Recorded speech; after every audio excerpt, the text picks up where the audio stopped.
viernes, por si alguien no lo sabe, y mañana es fiesta. Con lo cual yo creí que no iba a haber nadie en esta clase, en este seminario.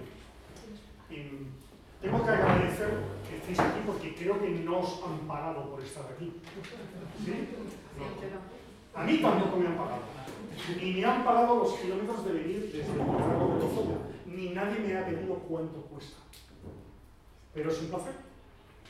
Porque normalmente intentan evitar el contacto de los residentes de familia conmigo. Deben pensar que soy tóxico. Pero no somos de familia nosotros. Y los de familia... Algunos hay, pero hay de otra especialidad. De familia también intentan evitar el contacto conmigo. En general intentan evitar el contacto conmigo de jóvenes. Deben pensar que soy un sátiro sexual. Como ahora predominan las mujeres, pues será por esa cuestión. No, no es esa cuestión. La cuestión de fondo es que planteo dudas. Sistemáticamente. Pero las planteaba siendo estudiante y empecé con 16 años a estudiar medicina. Y desde entonces siempre he hecho preguntas, que me parece que es la única manera de avanzar en el sentido personal y social. Si no hacemos preguntas, no hay respuestas. Y de la calidad de las preguntas dependen las respuestas. Si se hacen malas preguntas, no hay buenas respuestas. De hecho, en la tesis doctoral, por ejemplo, el punto clave de la tesis doctoral de la que depende el fracaso o el éxito es que tengo una pregunta muy bien hecha, muy precisa, muy concreta. Y si no hay buenas preguntas, no hay buenas respuestas. Así que es fundamental hacerse buenas preguntas. La pregunta que vamos a responder hoy aquí es muy sencilla. Si en la consulta clínica surgen cuestiones de salud pública. Obviamente, continuamente. Empiezo con una referencia religiosa que puede parecer que no tiene que ver, sí, tiene que ver con un obispo brasileño que murió, Helder Câmara. Dijo una cuestión muy sencilla y muy clara. Si le doy dinero a un pobre, soy caritativo. Y si pregunto por qué es pobre, soy comunista. ¿Se comprende? Yo no me limito a dar limosna. Yo me pregunto por qué es pobre. Así que cuando el paciente viene a la consulta y me dice que le duele la garganta y le digo, pues sí, la tiene un poco irritada, va a tomar un poco de paracetamol y me dice, ¿no me da antibióticos? Y le explico, no, hombre, no, es necesario. El paciente me dice, pero es que es fin de semana. Y yo le digo, bueno, pues le voy a hacer una receta de antibiótico, pero si no va a peor, no lo tome. Eso se llama prescripción diferida. Y yo me pregunto, ¿esto funciona o no funciona? Y voy al British Medical Journal y lo demuestra que funciona. Si empleo recetas diferidas cuando el paciente me hace gran presión, se emplean menos más antibióticos, al final no lo compra. ¿Se entiende la cuestión? Es muy bonita la cuestión, porque la consulta tampoco puede ser una bestia. No, no y nunca. La consulta... Eso lo han demostrado después en España, que está publicado en Medicina Clínica. ¿A cuántos os han enseñado eso? A ninguno. Pero eso tiene una consecuencia práctica muy importante, y es disminuye las resistencias bacterianas. Porque el médico que no es capaz de oponerse a eso prescribe antibióticos y empiezan a tomarse hoy. Antibióticos tomados en el momento innecesariamente hacen daño al paciente, tiene diarrea, tiene una vaginitis, tiene candidiasis y tiene lo que se llama en economía de la salud externalidad negativa. Daña al que no ha tomado el antibiótico. El daño es mortal, ¿eh? Estamos hablando de daños mortales. Muere gente por resistencia bacteriana. Gente no es 1, 2, 3, 4, 5, 6, 7 mil, 2 mil. 30.000 europeos como mínimo, solo de 5 enfermedades más llamativas como sepsis y leucemia por gérmenes. Estoy saltando entonces de la práctica a la clínica. Pero los pacientes se plantean continuamente problemas. ¡Mu, mu, mu! ¡Ah! Que ha venido el autobús, el mamógrafo. Bueno, y tú te asomas y pones ¡abón! Y te preguntas, ¿por qué tiene Abón que financiar este servicio? Y este servicio tiene efectividad? Porque te lo tienes que preguntar, porque las mujeres vienen y te preguntan, ¿me hago o no me hago la mamografía? O te dicen, yo tengo 45 años y mi amiga de 42 se lo ha hecho. Claro, como ella tiene privado, se lo hace en sanitas. ¿Sí? Y tú le dices, claro, sí, es que el sistema público es muy malo. ¿O qué le dices? Y continuamente estás saltando de cuestiones clínicas a cuestiones generales, a cuestiones de salud pública, en las que hay que decidir. De hecho, el aspecto más importante de salud pública, que habéis comentado ligeramente por encima con Juan Oliva en la última clase, es el de coste-oportunidad. El verdadero valor de las cosas es lo que yo dejo de hacer cuando hago algo. Cuando yo decido que cambio de coche, el verdadero valor del coche no son los 10.000 euros, sino lo que dejo de hacer con esos 10.000 euros. Ese es el valor de las cosas. Ahí es donde se refleja. Se ve muy bien en los presupuestos del Estado, los de 2014, en España. Porque ahí los políticos no mienten. Como no mienten, reducción del 40% en sanidad, reducción del 30%, reducción del 15%, por ejemplo, en cooperación internacional, aumento del 40% en algo que llaman investigación militar, que eso técnicamente se llama un oxímoron. Oxímoron son dos palabras juntas imposible. Como inteligencia militar. Pues investigación militar es que han hecho un submarino y se les hunde. Eso es. Y eso aumenta el 40%. Así que el coste de oportunidad es muy importante. Cuando yo decido que mi consulta la ocupen con K pacientes que no me necesitan, el coste de oportunidad es que los pacientes que me necesitan no pueden acceder a mi consulta. Ese es el coste de oportunidad. Cuando mi consulta se llena de crónicos, estables, obedientes, crónicos, estables, obedientes, que por definición no me necesitan, no puedo atender a las prostitutas, a los drogadictos, a los marginados, a los pobres, a los recluidos a domicilio, a los que están muriendo en el domicilio. No moleste, no tengo tiempo, la agenda está llena. ¿De qué? Coste-oportunidad es el concepto básico en mi economía de la salud y en nuestras vidas. Cuando tú decides venir aquí hoy, hay un coste-oportunidad. ¿Qué he dejado yo de hacer para estar aquí? Ese es el precio que estoy pagando, no es el coste de venir aquí. Es lo que he dejado de hacer para estar aquí. Y en concreto, un aspecto muy importante continuamente en Candelero es el de las vacunas. Porque continuamente sale. Por ejemplo, si os vais a trabajar en algún momento o conocéis el Valle del Río Lozoya, un valle precioso al que yo os invito, no tengo intereses ni acciones, pero habito en él, en Buitrago de Lozoya. En Buitrago de Lozoya hay un autobús que va desde aquí, desde la Plaza de Castilla, y hay un museo Picasso increíble y unas murallas y se puede andar por el monte. En el Valle de Lozoya hay mucho de lo que llamamos neo-rural. Neo-rural son profesionales o personas que han decidido volver a vivir en el campo. Ceramistas, artistas, veterinarios que deciden poner una cooperativa. Hay una experiencia preciosa en un pueblo que se llama La Puebla, de una cooperativa que se llama Apisquillos. Precioso.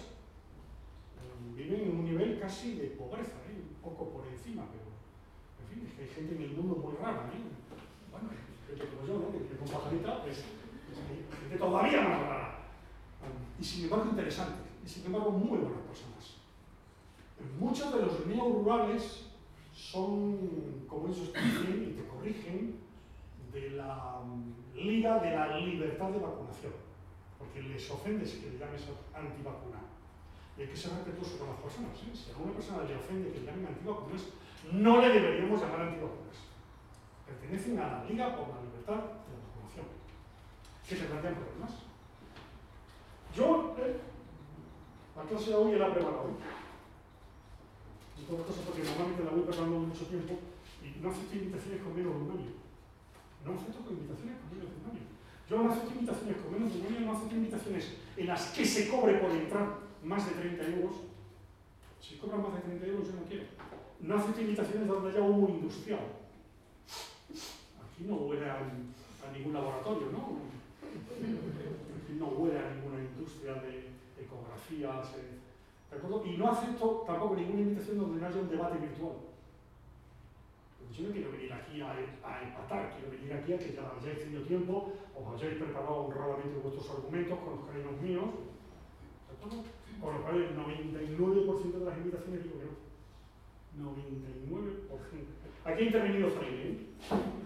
Sí, no, Freire es el que me lo pidió. Vacunas que han estado últimamente en el candelero, últimamente son los meses últimos, en la prensa, en España, la parotiditis, porque ha habido que revacunar, porque hubo evanescencia, la difteria, porque ha habido algún caso, sarampión, vamos, está todo el mundo con el sarampión en Granada. ¿Quién está por aquí, Leandro? Sí, soy yo. Ah, hombre. Bueno, es que te llamas además como un nieto mío, ¿eh? Y Sara se llama como una nieta mía. Claro, eso une mucho, queda que no es lo mismo. Todos tenemos sesgos, a mí no me importa reconocerlos.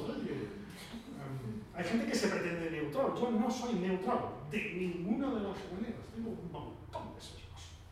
Entre otras cosas me irrita el que la gente se crea neutral. Eso es un sesgo muy importante.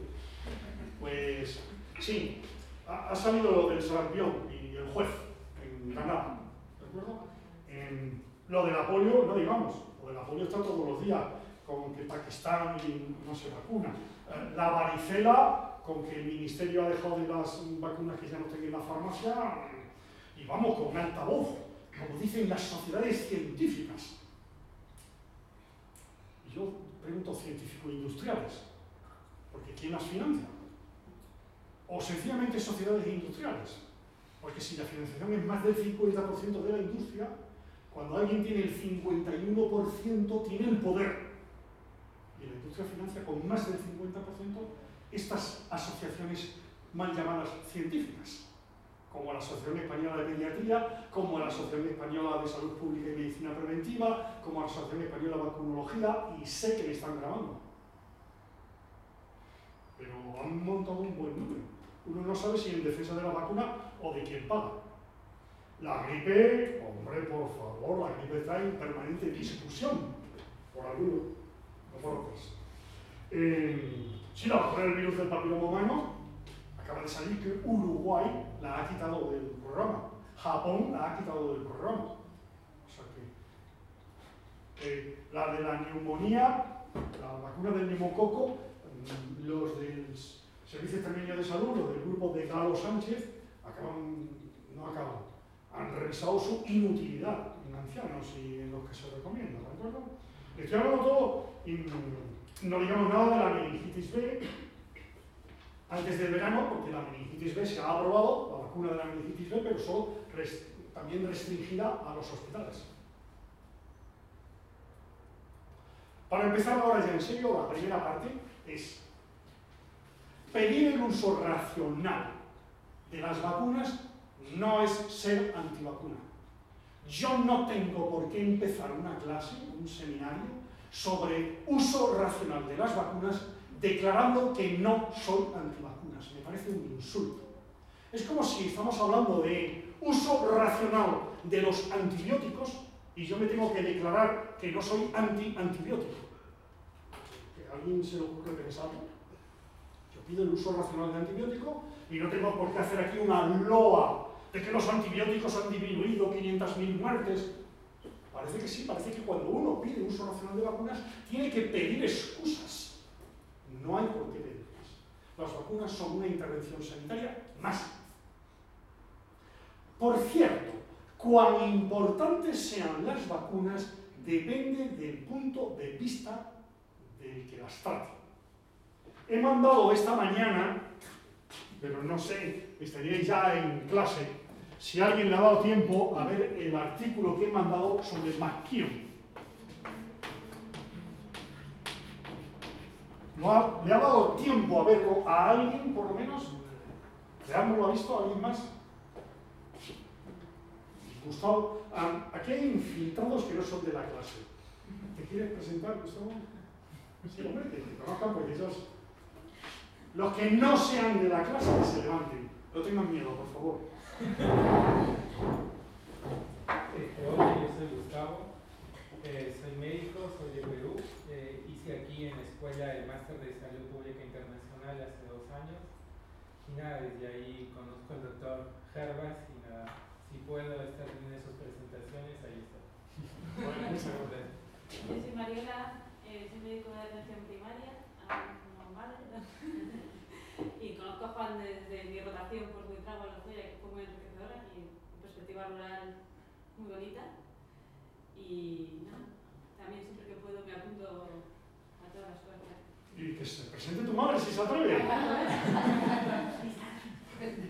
Yo soy madre de Mariola y como podéis comprender he venido pensando en el bebé para llevarme a casa, pero estoy muy agradable. ¿Cuál es Complacido de haberme quedado. su nombre? Pues mi nombre es Maribel.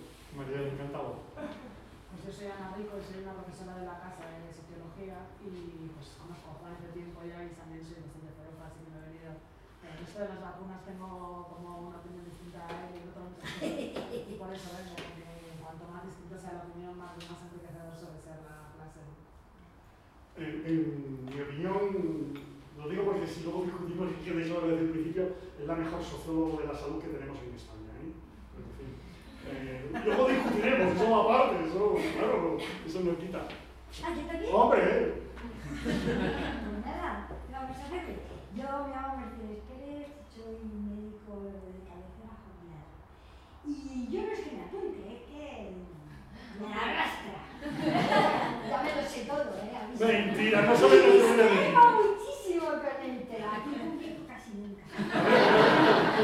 Yo soy Ricardo, soy hijo de Juan y Mercedes y tenía curiosidad de escuchar una clase de padre en directo.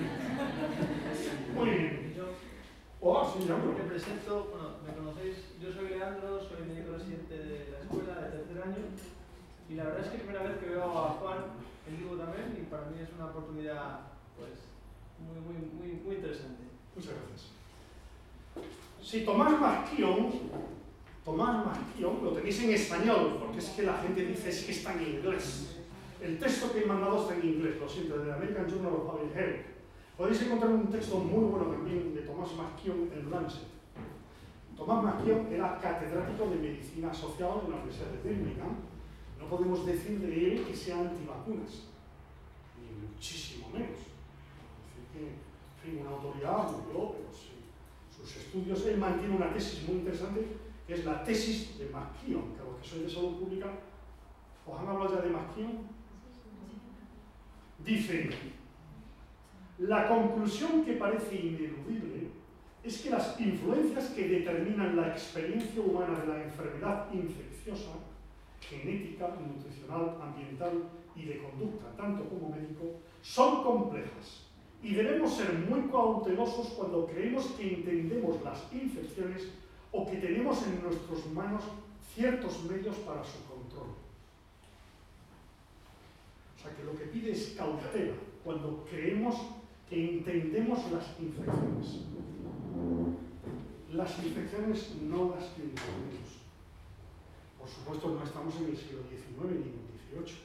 Tenemos un cúmulo de conocimientos brutal de bacteriología, de infectología, de salud pública, pero es bien cierto que no entendemos las infecciones. Alguien que se dio cuenta, lo circulo, este libro es mío, está sellado y además tiene un magnético, así por allí. Este libro me lo regaló un economista de la salud y se titula Armas, Gérmenes y Acero. Armas, Gérmenes y Acero es un libro que yo recomendaría de muy fácil lectura y responde a una pregunta que le hizo a un catedrático de fisiología que estaba estudiando pájaros en Nueva Guinea, un líder negro de Papúa Nueva Guinea cuando iba a ser independiente.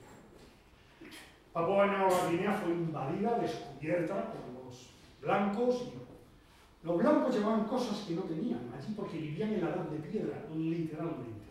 Llevaban armas, llevaban cuchillos, llevaban aceros, llevaban cañones, llevaban... Y el conjunto de lo que le llamaban los negros de Papúa Nueva Guinea cargamento. Así que cargamento era todo el conocimiento, tecnología y demás que llevaban los blancos. Y le pregunta el líder, ¿por qué vosotros los blancos desarrollasteis tanto cargamento y lo trajisteis a Nueva Guinea, pero nosotros, los negros, teníamos tan poco cargamento propio? Es de un autor que reconoce que no hay diferencia ni de inteligencia ni de cultura entre el blanco que le hace la pregunta, el negro que le hace la pregunta y él. Pero no estamos hablando de inteligencia o de cultura en el sentido de resolver, sino de cargamento. Y la respuesta es armas, gérmenes y acero. Pero los gérmenes son clave en la evolución humana. Clave. Nosotros hemos evolucionado con los gérmenes. El libro se puede leer, ¿eh? Tampoco tengo interés ninguno económico en ninguno de ellos. La pregunta es interesante. La pregunta es interesante porque ¿alguien se hace idea de cuánto de nuestro peso no es nuestro? O sea, nosotros somos simbiontes, ¿no? Ahora sí, yo parezco una persona humana, como dice un amigo mío. A que parezco humano, ¿no? Pues una persona. Y aproximadamente 1 kilo, mío, 1 kilo. No soy yo. Son bacterias, hongos, levaduras, virus y otros bichos. 1 kilo. De hecho, el número de células, el número de unidades, son mucho más los ajenos que los propios. Ha venido alguien que no se ha presentado y no es de la clase. ¿Eres de la clase? Sí. ¡Wow! ¿Y allí también? Ponte de pie, presente un momentito. Soy Carmen Figueroa, residente de cuarto año de aquí. Creo que nos habíamos visto en algún momento. Vale, encantado, Carmen. O sea que está Carmen y Leandro de los viejos y de la escuela. Mi nombre es Mauro Elizabeth, soy médico de Argentina y... ¿Cómo? Bueno. Los españoles somos muy lentos, por favor. Mi nombre es Mauro Elizabeth, yo soy médico, soy de Argentina y estoy haciendo la diplomatura en salud pública internacional acá y bueno, me llevó la invitación, o sea, trabajé bien, bueno, me acerqué porque ya lo había visto a usted en una jornada de cubos médicos juntos, hace poquito. ¡Wow! Me pareció interesante. ¿Eres Pablo? No, Mauro. Mauro. Encantado. Muchísimas gracias por repetir. Lo de Medicus Mundi ha dado lugar a una publicación esta mañana que en mi opinión se convertirá en un clásico. ¡Qué bestia, qué bruto! ¡Qué arrogancia, qué soberbia! Sí.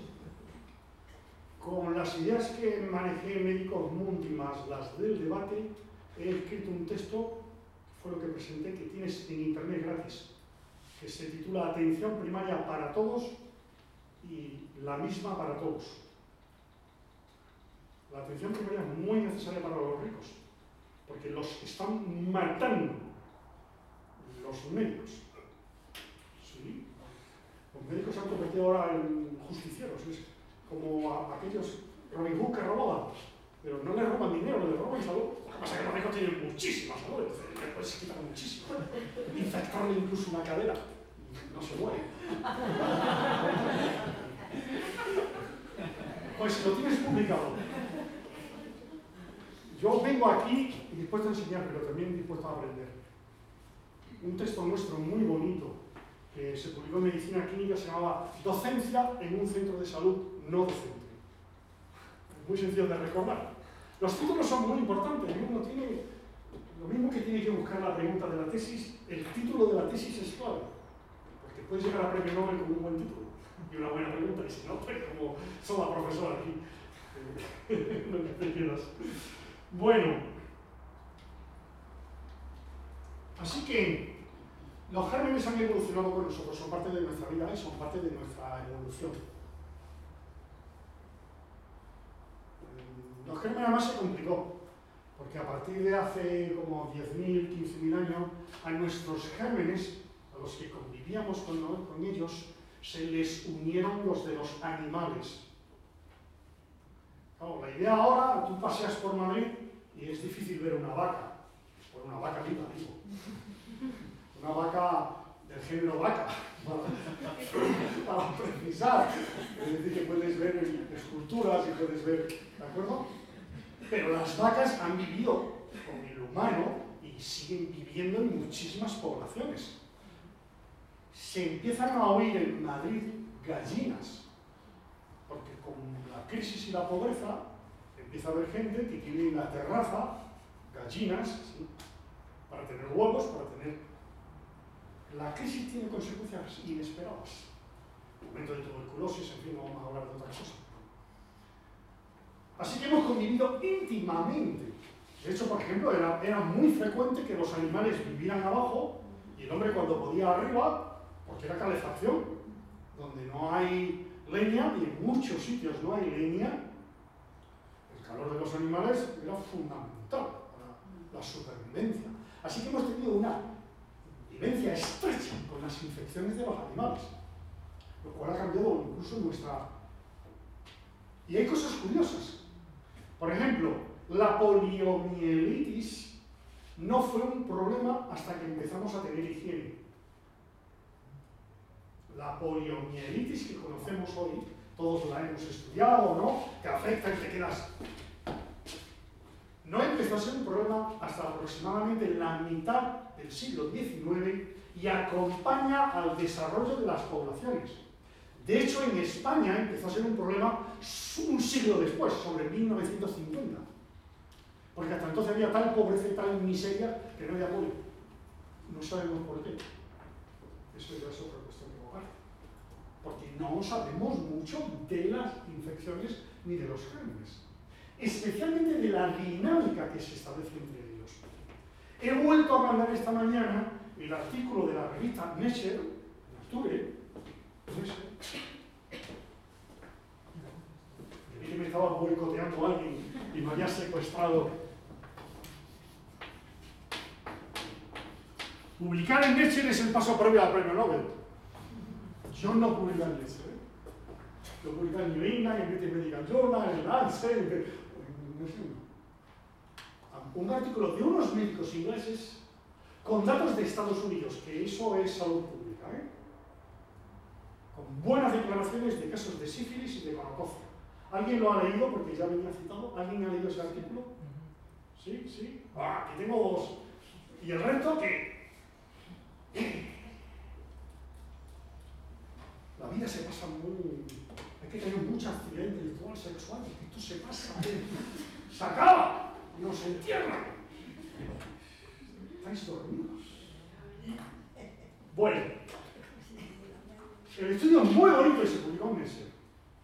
El estudio demuestra que la espiroqueta, la de la sífilis, va por ciclos de infección, los casos van cada 10, 11 años. O sea que cada 11 años hay más infección de sífilis. ¿Eso qué pasa? ¿Que solo cada 11 años los humanos... No, hombre, no. Los humanos es constante, si puede ser 3 veces al día. Algunos podemos. Pero... No, que tiene una dinámica de susceptibilidad, infección, resistencia. La infección por sífilis, por el espiroqueta, crea una cierta resistencia, defensa inmunológica en los huéspedes. De manera que cuando se ha infectado la comunidad que comparte las espiroquetas, no todo el mundo puede tener espiroquetas. Esto es un mérito. No crees que cualquiera se infecta de espiroqueta. Los que se infectan de sífilis son una comunidad. Y cuando la comunidad entera ha pasado la sífilis, espontáneamente, sin antibiótico, aparece una cierta resistencia que hace que al siguiente año muy poca gente, poco a poco, empieza a ver ya, se desvanece la inmunidad. ¿De acuerdo? Esto además con los tiempos modernos es muy bonito y en el artículo lo demuestran. Antiguamente no se sincronizó, quiere decir que la comunidad hipersexual, promiscua imprudente de Bilbao no se mezclaba con la de Sevilla.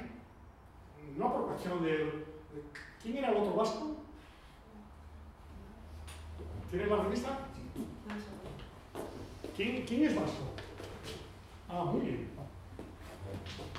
Bueno, me lo paso porque esto está escrito en vasco y me han mandado 10 ejemplares. Muy bien, pues encantado. No, sencillamente porque llegar a pie o en carro o en burro de Bilbao a Sevilla era extraordinariamente difícil, era muy poca gente la que en el momento actual es extremadamente fácil, porque se va en coche, se va en tren, se va en avión, de manera que se demuestra en el estudio que a lo largo de, básicamente, entre los años 60 y 2090, las comunidades sexuales en Estados Unidos fueron sincronizando la sífilis, lo que quiere decir que viajaban, intercambiaban, se mezclaban mucho más. Buenas noches. Hola. ¿Son alumnos también? Sí. Uy, se han perdido. Unos alumnos que se han perdido media hora de la clase.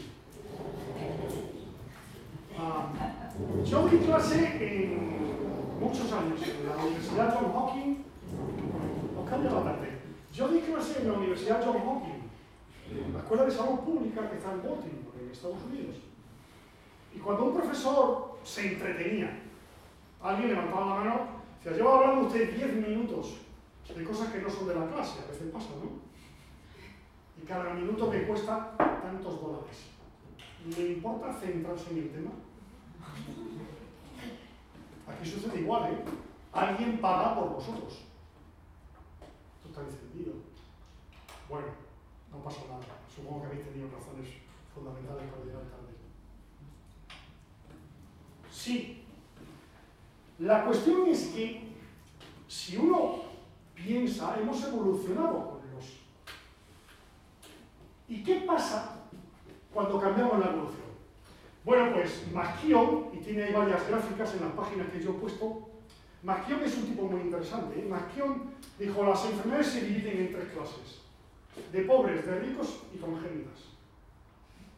Vosotros habéis estudiado clasificación de enfermedades, ¿verdad? Y yo estoy en un comité de clasificación de enfermedades. Pues McKeown fue clarísimo. Aquí hay enfermedades de ricos, o enfermedades de pobres, o congénitas. Y es una clasificación excepcional para conceptuar el mundo de salud pública.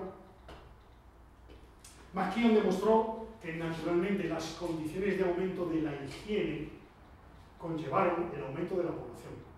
La tesis de McKeown, la que en el artículo que os he mandado de American Journal of Public Health analizan, es que son más importantes los determinantes que las intervenciones médicas. Y yo mantengo la misma tesis. La pregunta radical es, ¿qué pasaría si el sistema sanitario no funciona? No, que muere menos gente. Los únicos estudios empíricos que tenemos son de Israel, cuando los médicos hicieron una huelga prolongada. Y alguien se molestó en ver qué pasaba con la mortalidad, disminuía. Pero es lógico. En el momento actual en Estados Unidos, cada año mueren como mínimo, solo por hospital, 250.000 personas por iatrogenia. 250.000. Es la tercera causa de muerte. O sea que si los médicos y en general el sistema sanitario no hicieran nada, a lo mejor el que muere por apendicitis se compensaban por los que no mueren por anestesia. Esas preguntas radicales son las que he hecho toda mi vida y por las cuales no me invitan a algunas clases, en otras sí, el mundo es muy amplio. Pero si no nos hacemos esas preguntas radicales, nunca avanzaremos. ¿Qué pasa cuando no hay vacunas? Bueno, McKeown sostuvo y demostró con números que el impacto incluso de la mejor vacuna, de la vacuna de la viruela, fue menor respecto a las mejoras en el siglo XVIII y XIX de la sociedad. Las mejoras fueron globales, os enseñarán e insistirán mucho en las mejoras del agua, agua potable, el tratamiento de desechos. Son muy importantes la mejora de las condiciones laborales. La mejora de las condiciones laborales empezaron ya en la Edad Media. Empezaron ya los gremios a reclamar, por ejemplo, el que haya una formación, el que haya un aprendiz, un titular y un maestro, eso es aumentar la seguridad en el trabajo. Porque cuando no hay aprendices, pues el aprendiz empieza a la bestia desde el... y no. O sea que las medidas que mejoran la salud en el trabajo no son exactamente lo que se hace de locos la revisión anual. Eso es peligroso. La revisión anual en el trabajo es peligrosa. Pues es algo que había que prohibir, aunque lo reclamen los sindicatos. Pero, en fin. Mejoraron eso, pero mejoró el alimento. Y sobre todo, disminuyó el número de miembros de la familia. Eso es probablemente la disminución del número de miembros por familia, el factor global más importante en la mejora de la salud de las poblaciones del mundo.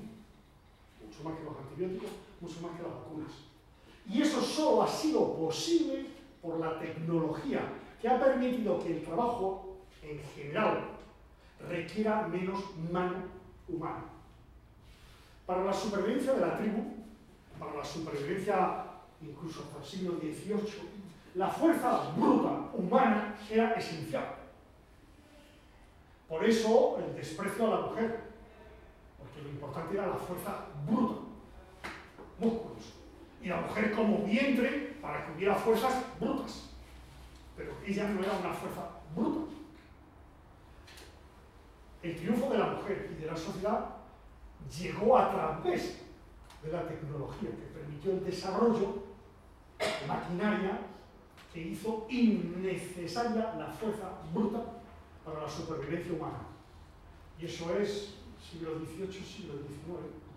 E inmediatamente, sin darnos cuenta, reaccionamos con menos hijos. Me diréis, si es cierto, que sigue habiendo países que todavía la mujer tiene 7, 8. Bueno, la media se está acercando a 3. En el mundo, hay países que tienen de media 6. No se debe a la medicina, se debe a los ingenieros, a los técnicos, a los que mejoran la producción de acero. Y eso hay que reconocerlo, y si no, nos despreciarán.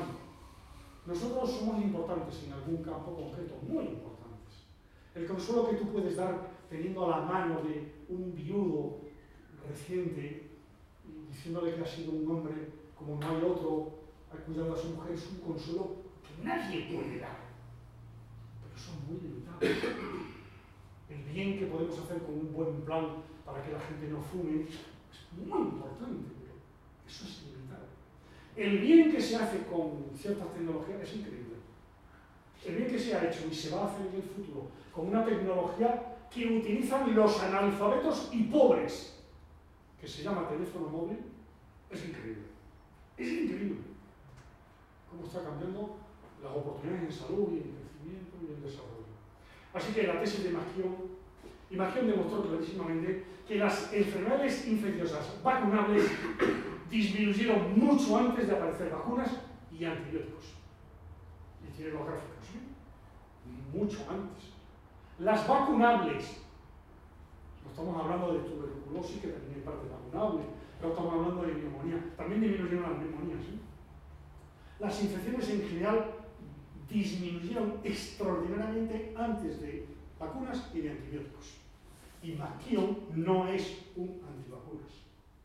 Machion es alguien que estudió muy bien la sociedad. No quiere eso decir, y en su gráfica saca, que por ejemplo, respecto a la polio, la vacuna de la polio fue determinante. Apareció la vacuna de la polio y empezaron a disminuir los casos de polio. No las muertes, pero sí las grandes minusvalinas. Y ahí de nuevo entramos en otro aspecto, que también es importante. Y estoy casi terminando porque en un cuarto de hora termino y empezamos el debate. ¿Qué sucede si yo finalmente tengo polio? Porque vamos a seguir teniendo polio. Hagamos lo que hagamos, y el ejemplo de Israel, de Tayikistán, lo demuestran, y un artículo que os mandé que es increíble, el de la predicción, cuando erradiquemos la polio, cuando dejemos de vacunar contra la polio, ¿cuál es la predicción? ¿Alguien ha leído el artículo matemático? Que tendremos polio. Por dos razones básicas, muy bien por haberlo leído. Una, porque quedan reservorios de virus mutados en el intestino, probablemente de todos nosotros. Y dos, porque cuando dejemos de vacunar aumentará la gente que tenga susceptibilidad. O sea que nos enfrentamos a un problema nuevo, que no es como la viruela al que le quieren comparar. Por cierto, de la viruela. Hola. ¿Alumno también? ¿Quiere usted presentarse? Sí, yo soy Yasser García, soy pediatra y periodista freelance. Por favor, un pediatra. Encantado de conocerte. Aquí hay un niño si quieres ejercer. Vamos, una niña. Está dormida, está dormida. Pero está dormida, no te necesita por ahora. Sí, a los pediatras hay que decirle lo contrario que Jesucristo. Mantened a los niños alejados de mí. Son muy peligrosos. Sí, la vacuna de la polio plantea un problema nuevo, ético, del que no se está hablando en salud pública. Y es que si dejamos de vacunar cuando ya no haya polio, habrá polio. Y eso es nuevo, eso no nos ha sucedido nunca. Pero es que cada virus, cada germen es distinto, tiene una dinámica distinta que no tenemos que entender. Una vez que va a seguir habiendo polio, ahora acabamos de tener 700 casos en Tayikistán. 700. No se ha oído en la prensa, claro, fue en el 2010, porque no son humanos, son tayikistanescos. ¡Qué bestia! O sea que aquí los humanos somos los europeos. Mueren 400 ahogados en Lampedusa y no pasa nada. Mueren 400 en las Torres Gemelas y eso da excusa para matar a millones. ¿Ves cómo se te nota el sesgo? Un pestazo. Una vez que yo tengo polio, ¿qué hace la sociedad conmigo? Porque vamos a seguir teniendo polio. Muy poca. Con la vacuna oral, aproximadamente 1 por cada 2 millones. Así que sabemos que si vacunamos bien la primera dosis de la vacuna oral, produce por ella misma una parálisis flácida por 2 millones. Así que alguno vamos a tener. Bueno, pues hay que ir a lo empírico, hay que ir en concreto a los journals de Epidemiology Community Health, muy bueno, que está bien publicado, con un artículo precioso, muy poco mencionado y que yo distribuyo y lo acabo de distribuir y ya lo puse, en el que compararon qué pasaba con los poliomielíticos en Noruega y en Estonia. Para los que no sois europeos, sabéis dónde está Noruega. Ultra rico, petróleo, en fin. Y Estonia, país báltico, pequeñito, muy pobre, es comunista.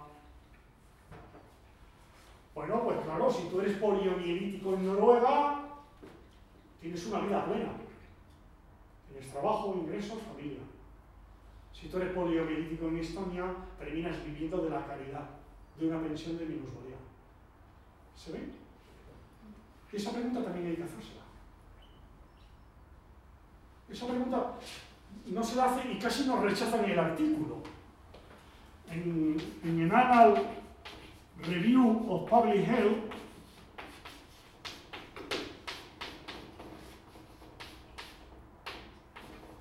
publicamos un artículo sobre disparities of health. Pones Annual Review, pones pruebas. Hubo que limar un poco el artículo porque no lo publicaban. Porque en disparities, en disparidad de...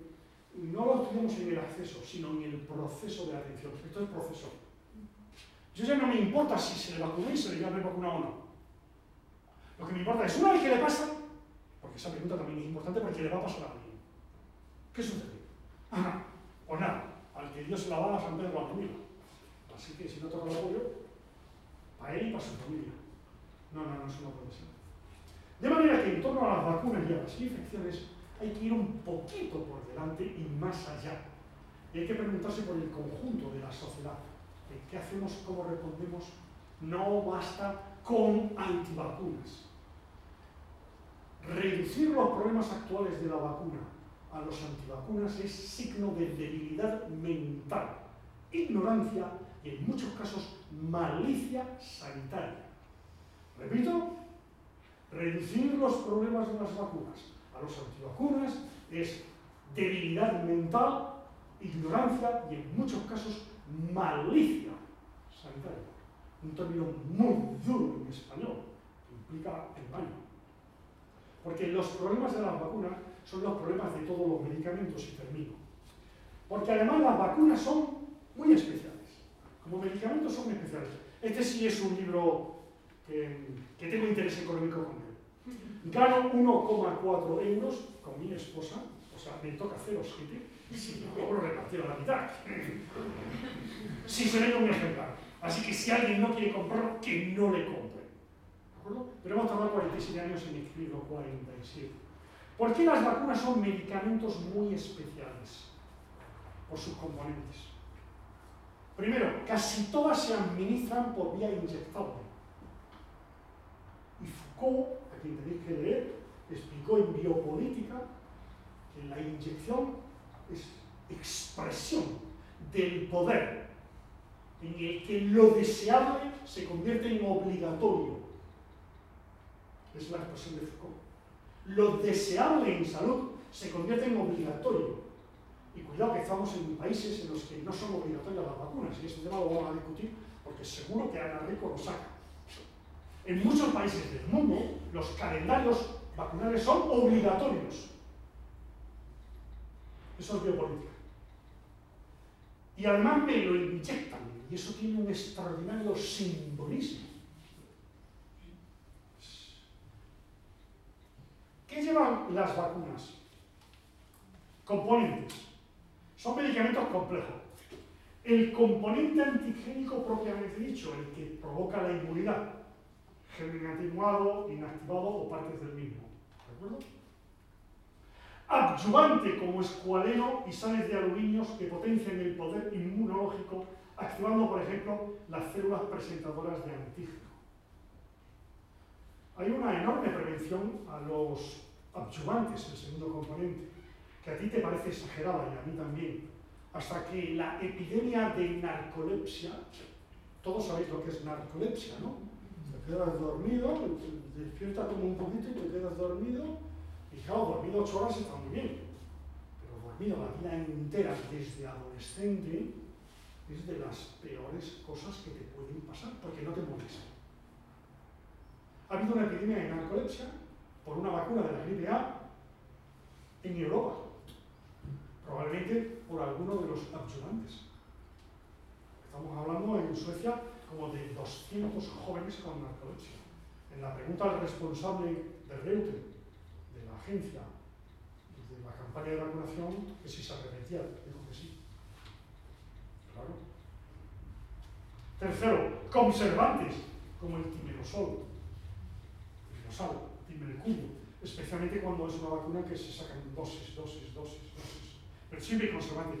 Estabilizantes como azúcares, aminoácidos, gelatina y otros derivados de origen bovino y pseudoalbúmina humana. Y aquí llega alguien que es testigo de Jehová y dice que no se ponen inyecciones.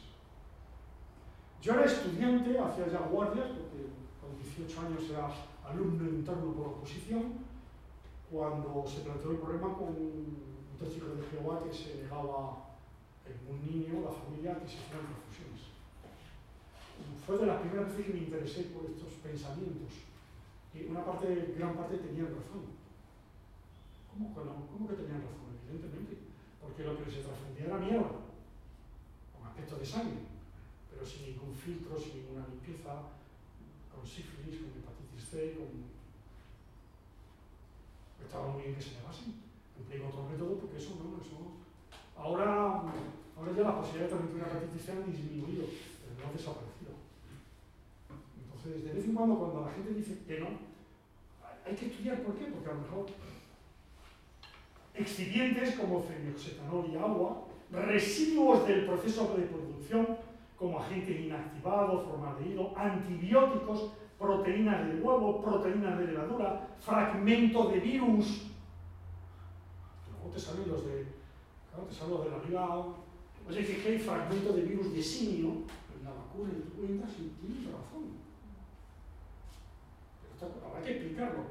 Látex en los émbolos de las jeringuillas son medicamentos muy complejos para enfermedades que no dominamos, que no entendemos bien, que menos que pedir el uso racional de las mismas. ¿Qué es lo que estamos hablando? No podemos entender que hablar del uso racional de las vacunas sea equivalente a ser antivacuna, salvo que incluamos en antivacuna entonces a todo el movimiento mundial que ha considerado siempre alternativas coste-oportunidad a vacunar. Yo he terminado, me he pasado, estoy abierto a preguntas. En principio hemos quedado a las 5:30, pero si queréis terminar a las 4, bien, y si no a las 5, y si no... Y si alguien tiene que hacer pis o alguna urgencia sexual, pues puede salir. Aquí dentro no. Preguntas y comentarios y discrepancias, si no yo sigo hablando, ¿eh? Yo sí tenía... Alguien se identifica y se pone de pie, tío, que yo estoy de pie. Os habéis dado cuenta que no empleo métodos antipedagógicos, ¿no? Yo no empleo el PowerPoint, que es un método antipedagógico. Bueno, yo sí tenía un primer comentario. ¿Te llamas? Me llamo Pedro, soy residente de primer año aquí en la escuela. Y sobre el acceso a las vacunas, otro día lo comentamos un poquito en la clase, pero yo quería rescatar un poco para ese que más animaba a participar. Y la importancia que está dando los movimientos antivacunas, las vacunas que a lo mejor puedes considerar que sí tienen un efecto más poblacional y que tienes que distribuir de forma un poquito más universal, o que, bueno, yo con eso también puedo tener mis pequeñas reticencias. Me parece más importante el acceso a esas vacunas que los movimientos antivacunas. De hecho, había un post de Javier Padilla, que es un médico de familia, que también es residente de preventiva ahora en Sevilla, donde intentaba buscar en mi bibliografía si era más importante el que los pobres estuviesen accediendo a cierta vacuna o ese movimiento de libertad de elección de vacunación respecto a crear inmunidad de grupo, ¿no? Tenéis un ejemplo muy bueno en España y tiene relación con lo que he dicho. Gracias, Pedro. ¿Es Pedro? Sí. Nuestro cuarto hijo se llama Pedro. Pero claro, el otro día me preguntaba un médico rural que se le hacía la consulta imposible. Y no podía con la consulta. No podía. Pasar consulta es extraordinariamente duro, ¿eh? Todo el día sufrimiento, todo el día de incertidumbre. Y yo me explicaba que uno de mis métodos era encontrar cada paciente en que se parecía un amigo, un buen hijo. Y claro, pues si se llama Pedro ya, es facilísimo pillarte como buen alumno. Sí, tenemos el ejemplo en España, ¿eh? Hay que tener cuidado con la debilidad mental de los antivacunas, porque habéis sacado en el debate virtual, que ha sido muy pobre, y eso me da idea de vuestra categoría. No, yo tengo que juzgar. ¿Cómo juzgo yo esta clase? Si se ofrece un debate virtual y es pobrísimo, pues esto no es la categoría. Qué mala tengo, ¿eh? Hay que moverse cuando te dan una oportunidad, tío, hay que cogerlo. Tú no sabes cómo se mueven los de las llamadas cuando va por alguien y le invitan, le sientan, los llevan, lo emborrachan, te dan la tarjeta de... Es que no se puede perder una oportunidad, no se repite. Sí, en Granada hubo sarampión. 50 casos. Por una comunidad de antivacunas. Para ser respetuoso con ellos, de la Liga por la Libertad de Vacunación, que no vacunaron a sus hijos. Y el juez intervino en una situación excepcional para obligar a vacunar. Ese poder siempre existe. Curiosamente, eso ha quedado en la cultura popular. Poquísimo después, en Sevilla, hubo un brote de sarampión. De 50. No, de 1000. En matemáticas eso significa una diferencia de una unidad, ¿no? Es decir, de 200 veces más, de 20 veces más, ¿no? Y en Sevilla se dio entre los pobres, entre los marginados, entre los gitanos, entre los químicos, entre los romanos. Y se debió básicamente a que nuestros compañeros no habían llegado a donde tenían que llegar. es además muy interesante, pero se ha estudiado muy poco. Porque hay cierto incentivo, porque vacunes contra el sarampión al 95% de tu población. ¿Se comprende? Lo cual es muy interesante si el 5% se distribuye al azar. Pero si el 5% son los calvos, pues están jodiendo a los calvos. ¿Qué fue lo que pasó? Que se cumplían, estaban, bueno, pues no había ningún problema, en fin, incentivos por el cumplimiento. ¿Cuál es el problema? El problema es que el 5% era un 5% especializado. Eso se ha olvidado. Cuando digo esto, mis compañeros se sienten insultados. Pero o lo vemos nosotros y lo decimos nosotros, o ¿quién lo va a decir? El día que los días de antivacunas de verdad empiecen a crear problemas, porque cualquier día empiezan a crear problemas de verdad. Hay que tener mucho cuidado. Hay que llevar las vacunas a donde más se necesita. Y como he puesto en el texto ese del Medicus Mundi, cuanto más pobreza, más atención primaria. Todo lo necesitan, también los ricos.